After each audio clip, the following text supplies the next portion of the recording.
Inisa-isa nila. Ina-isa-isa to? PPF to? Yes, sir. Ba, matindi. Polycarbonate PPF. Anong pinagkaiba nun sa ordinaryong PPF, boss? This is the latest technology. Sa totoo lang, hindi pa ito masyado ina-offer sa Philippine market.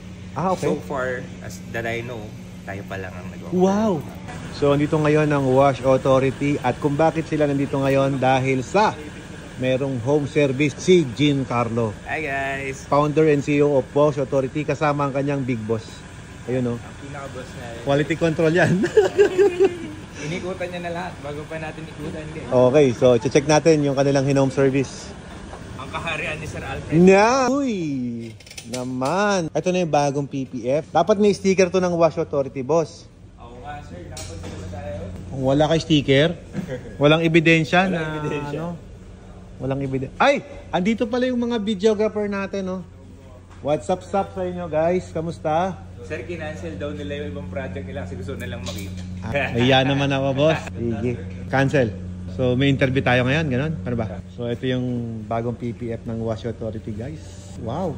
Inis, Brad. Yes, sir. Pati yung mga grills niya, sir, nilagyan namin sa harap. Anong grills? Tingin. Yung maliliit na grills. And kaya, nag-take din talaga ng time. Ito? Ayan, sir, yung mga inisa-isa nila. Ina-isa-isa to? PPF to? Yes, sir. Ba, matindi. Para protektado talaga yung... Wow. Kasi ito na yung pinakamatibay na available namin na PPF kasi polycarbonate na yan. Polycarbonate PPF. Anong pinagkaiba nun sa ordinaryong PPF, boss? Mas mahal. Hindi, mas maganda, sir, kasi high impact talaga. And Okay. of course, yung UV resistance niya compared to traditional thermoplastic polyurethane films, no, yung mga binebenta natin usually, mas resistant ito. Usually, di ba, UV, yellowing, yung mga ganon, di ba? Connected yan. So, ito, dinevelop nila ito para mas mahaba yung lifespan niya. Wow. And, for importante dito, yung high impact damage talaga. Physical damage talaga. Ang So, gusto kung niya. gasgasin natin siya ngayon, boss? Oo, sir. Hindi At siya... Huwag naman, pero siyempre, sir, pwede. Pwede. Kumbaga, sir, Etong windshield na, hindi?